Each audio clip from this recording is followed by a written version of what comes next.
Muy buenas y bienvenidos a Al Tanto, la tertulia semanal de The Objective, un nuevo episodio, como siempre muy cargado, como les tenemos acostumbrados. Vamos a hablar hoy con Ketty Garat del Comité Federal del PSOE de este fin de semana y del último desprecio de Pedro Sánchez al Congreso de los Diputados, pero también seguimos hablando de Jessica, ya saben, la amiga de Ábalos, la estudiante de odontología entonces, que solía acompañarle en los viajes cuando era ministro. Enseguida saludamos a nuestra compañera. Por su parte, Teresa Gómez nos va a contar también que la Guardia Civil, concretamente la Unidad Central Operativa, enviará precisamente a la Fiscalía pruebas del cobro de comisiones por parte de Ábalos, todo en el marco de la investigación del caso Koldo. Más cosas, porque ya lo saben, Edmundo González lleva varios días en España. Pedro Sánchez ya le ha recibido después de que el Congreso de los Diputados instara al Ejecutivo a reconocerle como presidente electo de Venezuela, con el voto, eso sí, en contra del Partido Socialista. Antonio Rodríguez nos va a dar todos los detalles sobre este asunto y sobre la situación diplomática entre ambos países. Y vamos a cerrar con el análisis más detallado, de la mano de José Manuel Calvo, del debate entre Kamala Harris y Donald Trump. Arrancamos ya. Y arrancamos, como les decíamos, saludando en primer lugar a nuestra compañera Ketty Garat. Ketty, ¿qué tal? Muy buenas. ¿Qué tal, Rocío? ¿Cómo estás? Pues un arranque muy movidito de curso, Ketty Garat, estamos teniendo. ¿Qué te voy a contar, compañera? Vamos a empezar, si te parece, por este fin de semana, por ese esperado y adelantado además por ti, Comité Federal que dará paso al Congreso del Partido Socialista y que ha servido para que el secretario general del PSOE se reafirme, ¿no?, en su posición y en su liderazgo. Sí, a Pedro Sánchez le gusta empezar el curso político siempre moviendo un poco la tierra bajo sus pies, y la verdad es que, bueno, lo ha conseguido, aunque la filtración de la fecha del Congreso y de la convocatoria del Congreso no se ha producido tal y como él esperaba, pero básicamente tenemos los próximos 3 meses de intensa actividad en el Partido Socialista. Se ha dado ya el pistoletazo de salida en ese comité federal, en el que, como siempre, siguiendo usos y costumbres en Ferraz 70, mucho ruido y pocas nueces, mucho ruido previo y mucha voz disonante que luego pues rebaja bastante los decibelios en la reunión en la sala de Ramón Rubial, en Ferraz 70, y veremos a ver si esto continúa o no en los próximos meses, porque claro, el temor precisamente a los cambios, a una revolución, dicen en el Partido Socialista, tanto en los órganos federales, ¿no?, de la ejecutiva federal y que afectan precisamente al cuadro orgánico, a los cuadros altos y medios de Ferraz 70, como los liderazgos regionales, que posteriormente tendrán que revalidarse o derrocarse para colocar nuevos liderazgos en los diferentes territorios, en los congresos regionales que tienen lugar 6 meses después del Congreso Federal de noviembre/diciembre, pues hace que actúe un poco como efecto balsámico, ¿no?, o como silenciador precisamente de las voces críticas y díscolas, que es lo que yo creo que estamos empezando a ver. El temor precisamente a esos cambios suaviza las posiciones de los varones, que hace unos días y durante el verano eran mucho más críticos y mucho más disonantes. Véase el caso, por ejemplo, de Juan Lobato en Madrid o de Juan Espadas en Andalucía. Era necesario, ¿no?, para Pedro Sánchez, como dices, hacer este acto, rodearse un poco de sus más fieles, mostrar esa sensación de unidad, precisamente porque el verano las aguas han bajado muy revueltas, ya venían desde hace tiempo en el PSOE, pero es que tiene muchos frentes abiertos el presidente. Hay 7 territorios en los que él lleva amagando los últimos meses con entrar a degüello, como dicen algunos dirigentes socialistas, ¿no? Sabemos seguro que el presidente del gobierno tiene puesto en la diana, ¿no?, en su punto de mira, Aragón, para colocar allí a Pilar Alegría, la actual portavoz del gobierno, como sucesora de Javier Lambán, que está de salida en ese territorio. Sabemos también que ha puesto en el foco Extremadura, el dirigente que ganó contra todo pronóstico al candidato favorito de Ferraz en el Congreso celebrado hace unos meses, y que ahora tiene que revalidar porque orgánicamente todos los territorios tienen que pasar pasar precisamente por esos cónclaves autonómicos.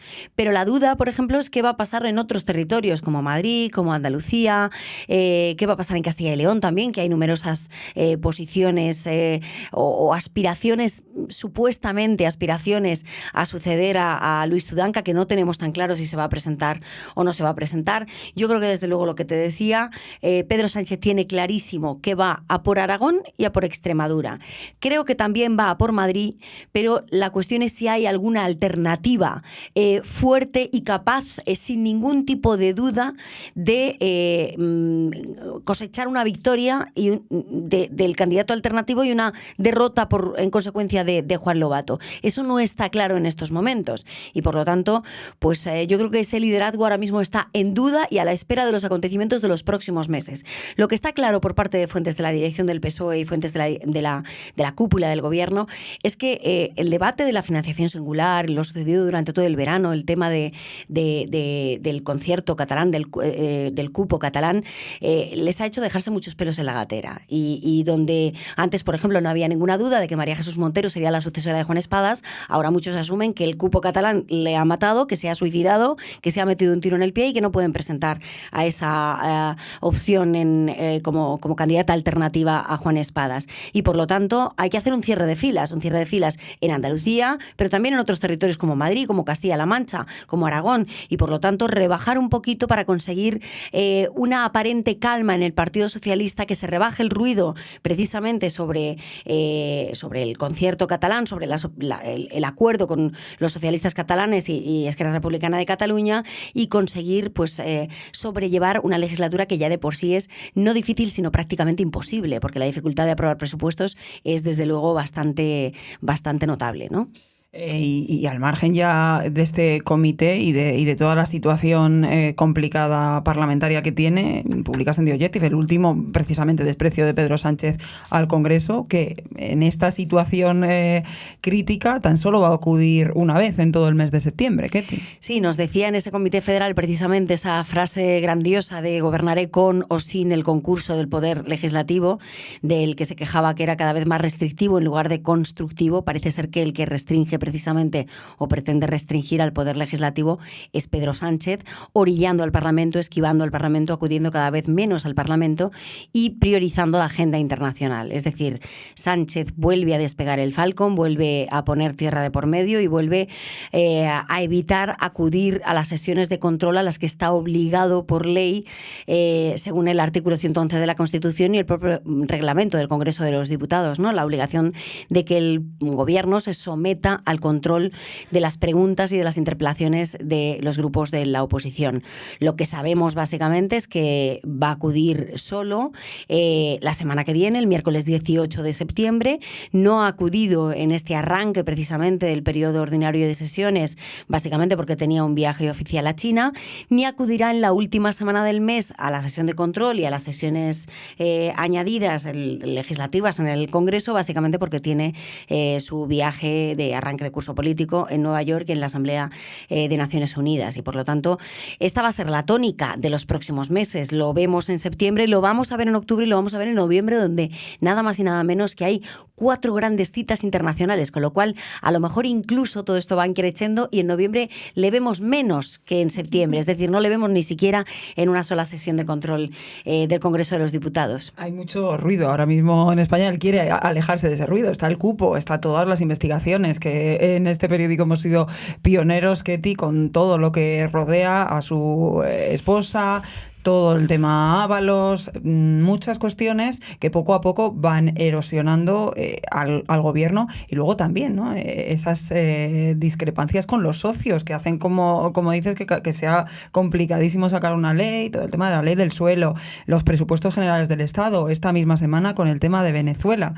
Es una estrategia que ya ha hecho Sánchez otras veces, apartarse de los problemas y sacar ese perfil diplomático internacional para salir bien bien en la foto, pero claro, no sé hasta qué punto puedes huir de tantos frentes abiertos. Sobre todo porque esta vez yo percibo que no es inocuo esa ausencia, no esa bomba de humo, si podríamos decir, en el plano parlamentario, porque ya han salido todos los que son sus propios socios de la Alianza Frankenstein a quejarse precisamente de esta pretensión del gobierno de orillar al Parlamento, ¿no? y de gobernar de espaldas precisamente al Congreso de los Diputados y del Senado. Hemos visto nada más y nada menos que al portavoz de Podemos, Pablo Fernández, hablar de tics autoritarios en referencia a esa frase de el poder legislativo que pronunció en el Comité Federal, pero es que hemos visto, y yo creo que casi más relevante, más allá de todos los socios del arco parlamentario de izquierdas, que es verdad que son un poco los más simbólicos básicamente por su cercanía ideológica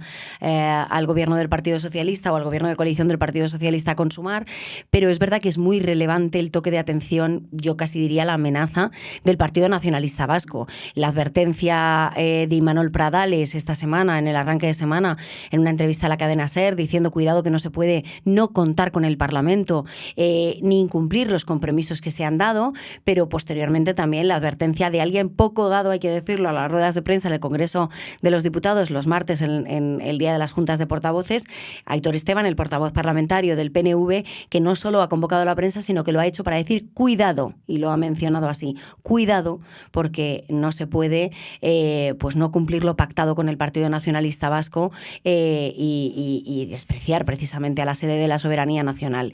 Yo creo que hay un bloqueo legislativo muy, muy serio, el gobierno lo sabe, hay una dificultad enorme ya no de sacar presupuestos, sino de sacar un decreto ley, porque se dice se va a gobernar a golpe de decreto. Los decretos leyes hay que convalidarlos a los 30 días desde su aprobación por parte del Consejo de Ministros, y ahora mismo hay serias dudas de que se pueda convalidar absolutamente nada, con lo cual, bueno, pues veremos a ver. Se han aprobado algunas cosas por parte del gobierno, pero yo creo que el escenario pinta desde luego complicado y con un ánimo muy receloso por parte de todos los socios del Ejecutivo que desconfían, dudan hasta de la propia duración de la legislatura. Es que tienes mucha tela que cortar. Hay mucha plancha. Con mucha plancha, y tú que no paras de trabajar y con estas exclusivas y estas noticias que nos cuenta y que pueden leer ustedes en The Objective todas las semanas de la mano de nuestra compañera, pasamos del gobierno al tema Jessica. Es un tema del que venimos hablando durante todo el verano. La semana pasada analizamos mucho en profundidad en Al Tanto todas las noticias que venías publicando. Pues ya saben, las presuntas peticiones económicas de Jessica al entonces ministro Ábalos, hasta cerca de 40.000 euros en un total de 31 viajes, actos oficiales y demás. Ábalos ha hecho estos días también una ronda de entrevistas dando sus particulares explicaciones, pero es que esta semana, Ketty, has publicado algo muy relevante, un correo, ¿no?, que acredita precisamente esos pagos. Uh-huh. Bueno, yo creo que la información que publicamos en The Objective, lo primero que habría que decir es que es el fruto de una rigurosa investigación periodística que llevamos desarrollando desde hace más de 3 años. Los emails que hoy hemos conseguido publicar estas semanas básicamente son aquellos que se airearon y se enseñaron por parte de determinados dirigentes del Partido Socialista, el presidente del Gobierno, para urgir y apremiar al cese de el entonces ministro de Transportes, Movilidad y Agenda Urbana y secretario de Organización del Partido Socialista, porque su modo de vida entraba en colisión directa con el ideario y la renovación programática que pretendía el PSOE precisamente en el anterior Congreso Federal del Partido Socialista, que se celebró en el mes de octubre de 2021 en Valencia, en la tierra natal de José Luis Ábalos. Yo creo que bueno, pues son informaciones de gran relevancia, básicamente porque políticamente fueron el principal motivo que sustentó con el que se explica la caída, que entonces era inexplicable, del señor José Luis Ábalos. Ya publicamos nosotros en su día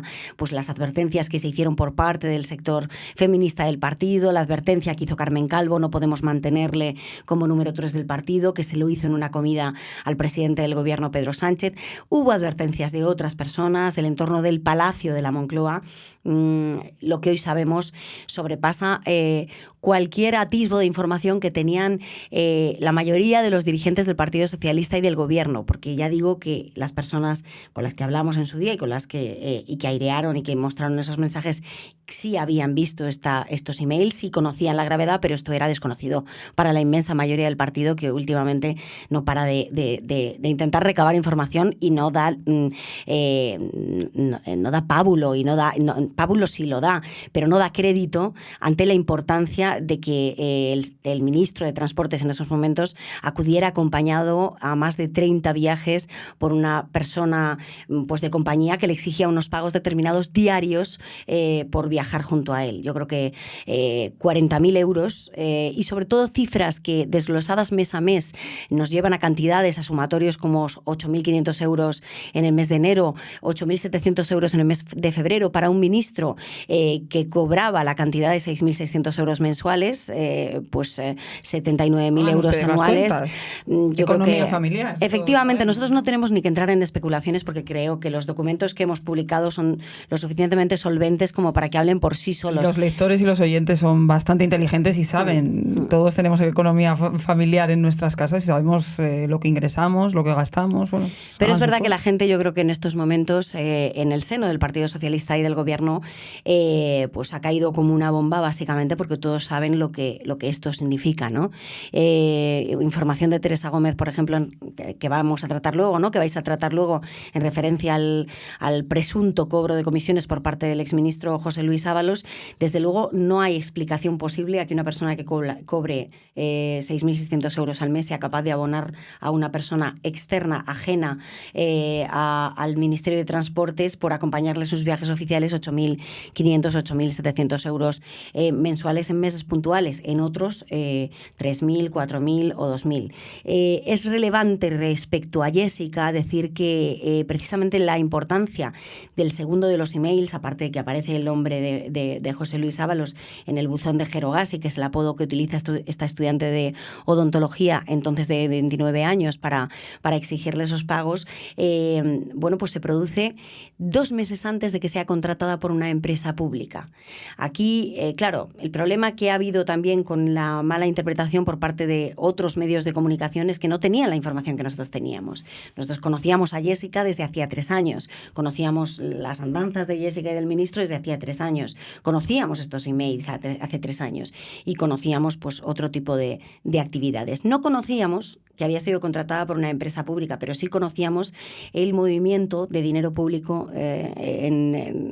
concretamente en algunos asuntos concretos. Aquí lo relevante es que ella le pide un incremento de sus ingresos, que cada vez se van mermando más, en el mes de julio del 19, y en septiembre del 19 es contratada por la empresa pública INECO, dependiente de Sergio Vázquez Torrón, hoy presidente de INECO, quien entonces era el jefe de gabinete primero de José Luis Ábalos en el Ministerio de Transportes y después también dependiente de él el secretario general de Infraestructuras. Yo creo que esto es muy relevante porque ya directamente no solo sabemos que la persona que cobra estas cantidades astronómicas por parte del ministro de Transportes, que se lleva a una persona ajena a la delegación oficial a viajes oficiales, tiene este tipo de comportamiento, desde luego de dudosa ética, sino que encima es una persona que cobra del erario público a través de una empresa pública por orden y a instancias precisamente de una persona dependiente del departamento de Ábalos. Y que es estudiante de odontología, que su actividad no estaba muy relacionada con sus estudios. Ketty, antes de despedirnos, lo prometido es deuda. Ya saben ustedes que la semana pasada estuvimos también hablando con Ketty en un momento puntual. Justo en la despedida también se nos cortó la comunicación y nos quedamos con la miel en los labios con una pregunta que te hacía precisamente Álvaro Nieto.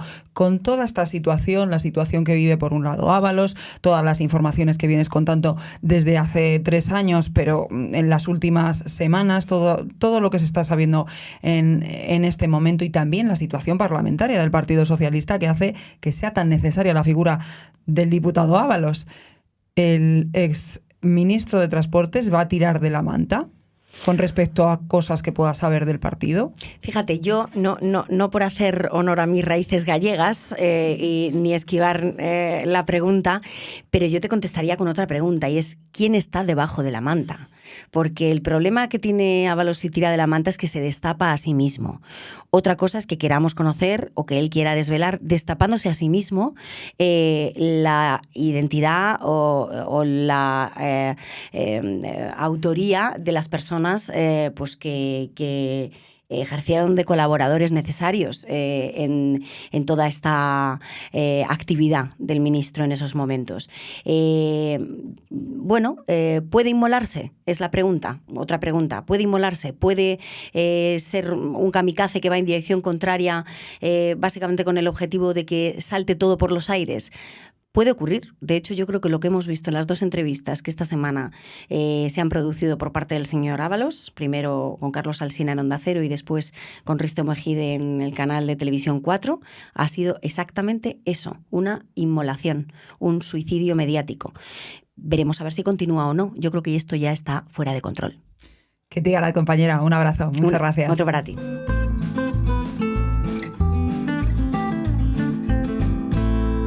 Teresa Gómez, ¿qué tal? Muy buenas. ¿Qué tal? Compañera, ¿qué tal? Muy bien. Pues vamos a seguir hablando porque hace un ratito estaba Ketty Garat con nosotros, hemos hablado con ella pues de muchos temas, pero finalizábamos con toda la situación de Ábalos, con todas las informaciones de Jessica que venís publicando las últimas semanas y todo el trabajo que Ketty Garat concretamente lleva haciendo y todos los compañeros, varios compañeros de The Objective desde hace 3 años sobre todas las circunstancias de esa salida de Ábalos del gobierno y concretamente llama la atención, y lo hablábamos con Ketty, esas cantidades, ¿no?, que publicabais estas semanas con respecto a la relación entre Jessica y Ábalos, esas cantidades que la estudiante de odontología le pedía al entonces ministro para acudir supuestamente acompañarle a esos viajes oficiales, hasta 39.000 euros en meses incluso, que tenían unas anotaciones que llegaban a los 8.000 euros. Saben ustedes que un ministro en España cobra pues en el entorno de los 6.000, 7.000 euros, 6.600 euros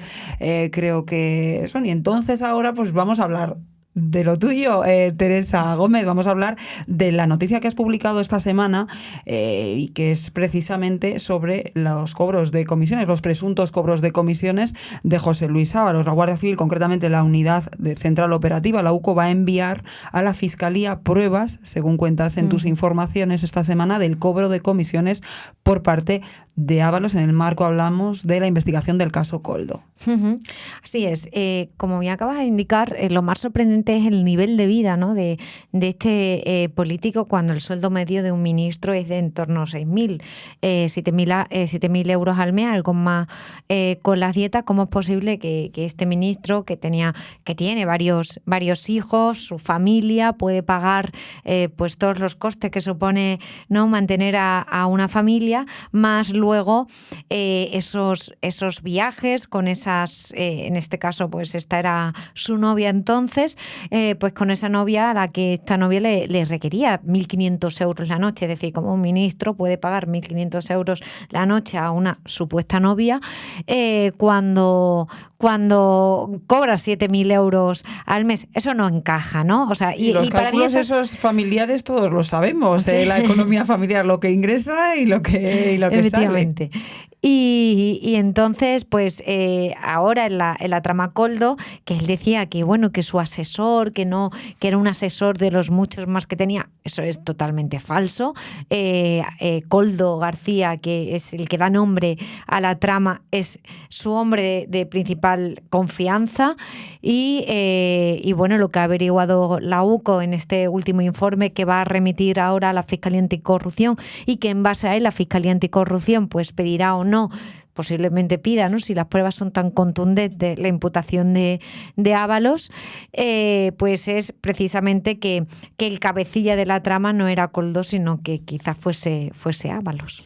Teresa, cuéntanos un poco los tiempos, ¿no? Ahora la UCO manda estos informes a la Fiscalía y sí. ¿En cuánto tiempo se puede determinar o no esa posible imputación de José Luis Ábalos? Pues a ver, no hay un tiempo marcado como tal. Es decir, creemos que la Fiscalía, que la UCO va a mandar este informe a la Fiscalía pues en las próximas semanas, 2-3 semanas. Este informe no será trasladado a las partes, solamente lo tiene la UCO y de ahí irá a la Fiscalía, y el fiscal, en base a ese informe, se lo leerá bien, lo estudiará, y en base a ese informe tiene que elaborar un escrito. En ese escrito, a mí me dicen que en ese informe que va a recibir el fiscal anticorrupción, pues hay pruebas contundentes que demuestran claramente cómo el ministro ha cobrado comisiones. Entonces, en base a ese informe, el ministro tendrá que elaborar un escrito, pues en este caso, si son tan claras esas conclusiones, pues pidiendo la imputación del exministro Ábalos. ¿Qué ocurre? Que Ábalos es diputado, por ende, está aforado ante el alto tribunal. Entonces, lo que tiene que hacer el fiscal anticorrupción es pedirle al juez instructor, en este caso el juez Ismael Moreno de la Audiencia Nacional, que eleve una exposición razonada al alto tribunal, al Tribunal Supremo, para que impute a Ábalos. Entonces, una vez que el fiscal le pide esto al juez, el juez da traslado a todas las partes personadas para que se pronuncien y que elaboren sus respectivos escritos, y luego ya el juez decide si eleva o no una exposición razonada. Lo lógico es que cuando un fiscal te pide una solicitud de estas características es porque existen pruebas evidentes, y lo más normal es que el juez lo acepte, ¿no? Luego ya, una vez que se pide esto es muy jurídico, sí, pero a veces es útil, porque claro, el ciudadano y los que no nos dedicamos al periodismo de tribunales son cuestiones muy complejas, y sí que por tener un análisis de los tiempos, porque también lo hablábamos con Ketty, el exministro estas semanas ha dado varias entrevistas, y él parece que tiene claro, o en alguna lo ha deslizado, que le van a imputar, o bueno, por lo menos... Él ya lo tiene claro, porque él sabe qué ha hecho y qué no ha hecho, sabe qué pruebas puede tener la UCO, qué pruebas ha podido hallar en los registros, y entonces él ahora lo que intenta decir es: no, es que es una persecución que viene en contra mí, y por lo tanto, claro, me van a imputar por eso. No, mira, señora, a usted le van a imputar porque hay pruebas de que ha cobrado mordida, como está imputado su número 2 en el ministerio, al que supuestamente usted no conocía de nada, y según la relación que hemos visto entre ambos de los emails analizados, la relación era más que cercana entre ellos, no era de hermanos casi, no era un asesor más. Y bueno, y en el caso de, como te decía, en el caso de que el juez diga que sí que se eleva la exposición razonada, se lo pide al Supremo. El Supremo tiene que pedir el suplicatorio al Congreso de los Diputados, el Congreso de los Diputados a aceptarlo, y a mí lo que me dicen fuentes judiciales es que posiblemente la estrategia de Ábalos vaya a ser dilatarlo absolutamente todo. Es decir, por un lado, lo que va a hacer por un lado ya ha pedido estar personado en la causa como perjudicado, que el juez obviamente será rechazado porque él no es ningún perjudicado en esta causa, ¿no? Entonces, a mí lo que me dicen fuentes judiciales es que es lo que va a intentar, que cuando ya el Supremo le impute, dejar su acta como diputado y otra vez vuelta a empezar en la Audiencia Nacional para ver si se puede dilatar el máximo tiempo posible la investigación. Pero bueno, claro, con este nivel de detalle, él tiene la posibilidad de dilatarlo porque pues tiene el derecho a hacerlo, ¿no? Pero claro, hablas dentro de tu información, de que tus fuentes te cuentan que el informe da detalles muy concretos que no dejan lugar a dudas sobre su posible y presunto cobro de comisiones. Implicación en toda la causa. Así es, pese a que él decía que él no sabía absolutamente nada y que esto es una cosa de los que estaban por debajo, y efectivamente no lo era. Independientemente ya de lo que haya podido o no hacer Ábalos, nosotros siempre hemos dicho que cuando a esto le llamaban la trama Koldo, era la trama Ábalos, y ahora decimos que no es la trama Ábalos, que es la trama del Partido Socialista. Estamos convencidos de que esto no ha hecho más que empezar, y va a ser un caso como el caso de los ERE de Andalucía, ¿no? Que finalmente termina implicado y condenado los máximos representantes, el presidente y el expresidente de la Junta, ¿no? de Andalucía. Pues aquí, si se sigue investigando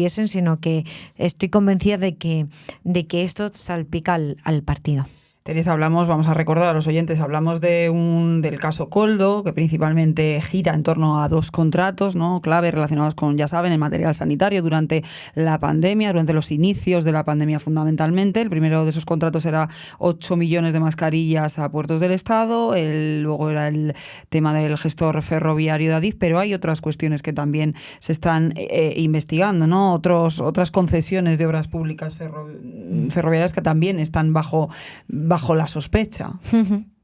Hay varias cuestiones ahí que cuentas en tus artículos, por valor de 6 millones, por ejemplo, que habrían hecho pagos a la mujer de Koldo García. Esto lo hemos publicado en The Objective, así como la adjudicación de un contrato pues de 14.000, de casi 15.000 euros a una empresa de Ignacio Palomo, ya saben, del ginecólogo, del que también hemos hablado aquí. Es que hay un entramado y una serie de concesiones que, claro, es una causa que sí, dentro de la causa, por compleja. Dentro de la causa, por un lado, está la adjudicación a empresas de mascarilla, donde está Soluciones Gestión, que era la empresa representada por Víctor de Aldama, pero también hay otra vía de investigación que son las adjudicaciones de obras públicas, ¿no? Y yo creo que este informe de la UCO nos va a sorprender porque no solamente se va a hablar de mascarillas. No nos puedes contar. Ha puesto una cara, lo ven ustedes, porque esto no es radio, también es podcast, pero grabado. Y ha puesto una cara que nos ha dejado a todos con la miel en los labios. Vamos a leer próximamente en The Objective todas estas cuestiones. Teresa Gómez, muchas gracias. Gracias. Gracias.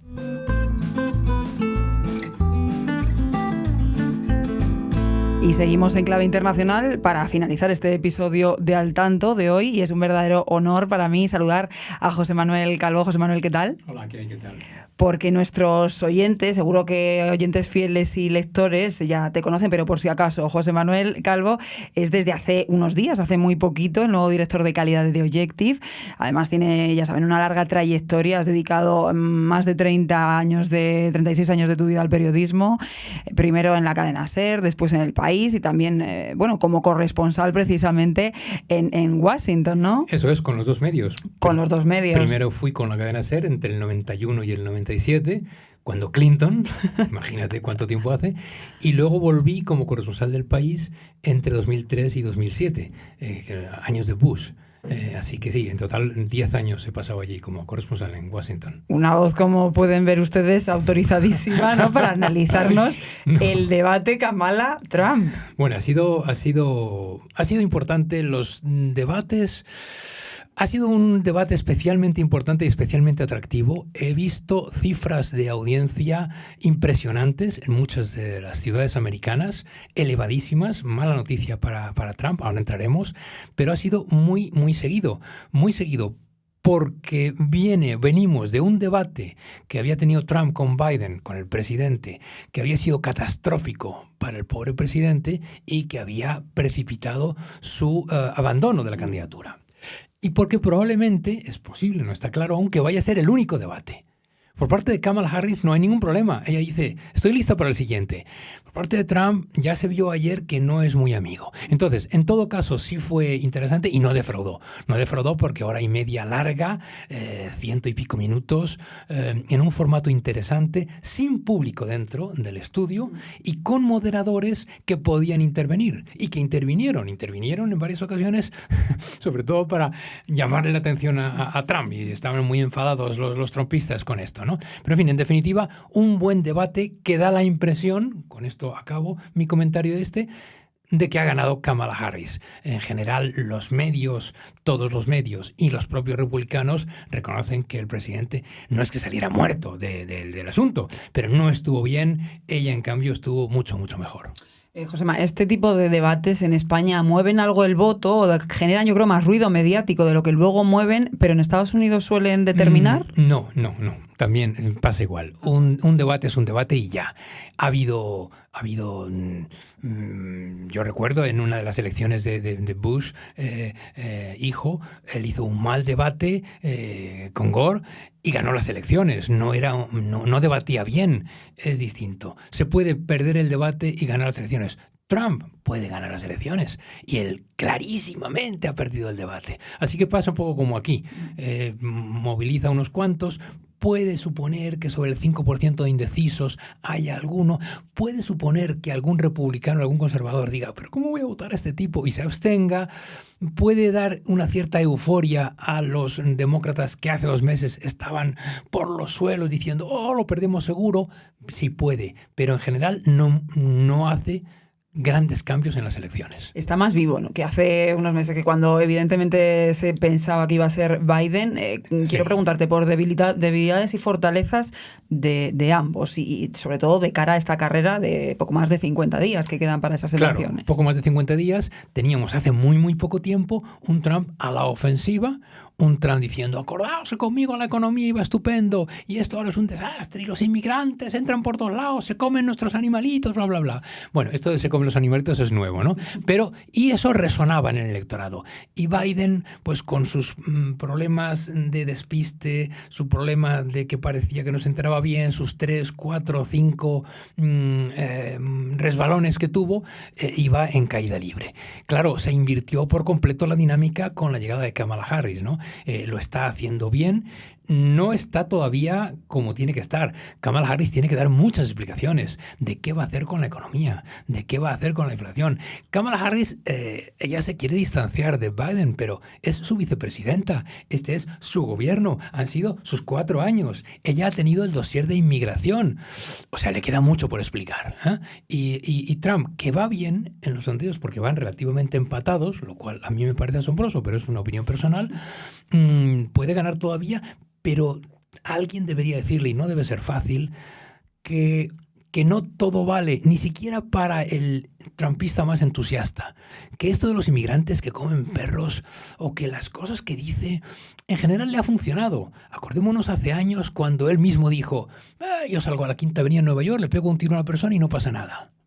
Acordémonos de que Trump, cuando ayer fue el aniversario del 11 de septiembre, terrible, los 3.000 muertos, nada más ocurrir, poco después de ocurrir, Trump dijo, ahora el edificio más alto de Nueva York es el mío. ¿Pero cómo es posible?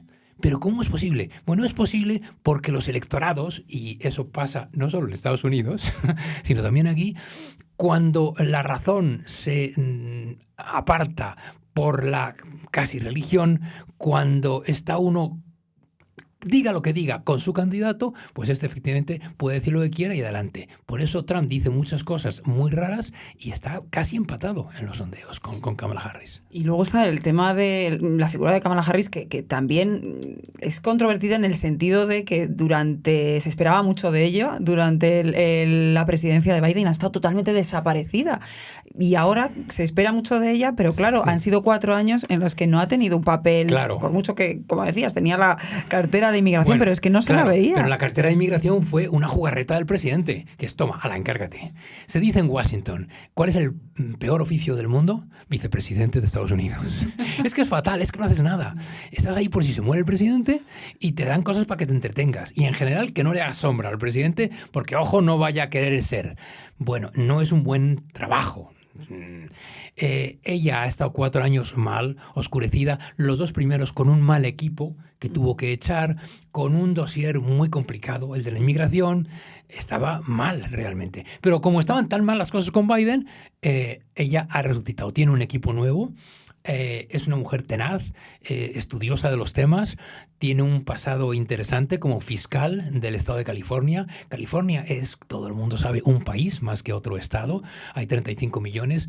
Eso es importante, representa mucho, representa un Estados Unidos y lo único que tiene que hacer es hablar más, explicar más, explicarse más y decir más qué es lo que va a hacer. Porque es verdad que hay una situación económica un poco complicada, que hay preocupaciones por parte de los americanos, que la inmigración no acaba de resolverlo nadie. Tiene que dar muchas explicaciones. Pero su posición en el debate, los temas que abordó y sobre todo la ofensiva, el no dejarse amilanar por Trump, yo creo que le han hecho ganar muchos enteros. Y también hay una cuestión es clave por el posicionamiento y la importancia de Estados Unidos en el mundo, y es la situación que vive el mundo, con una situación en Israel, con la situación en Ucrania, esa guerra que perdura.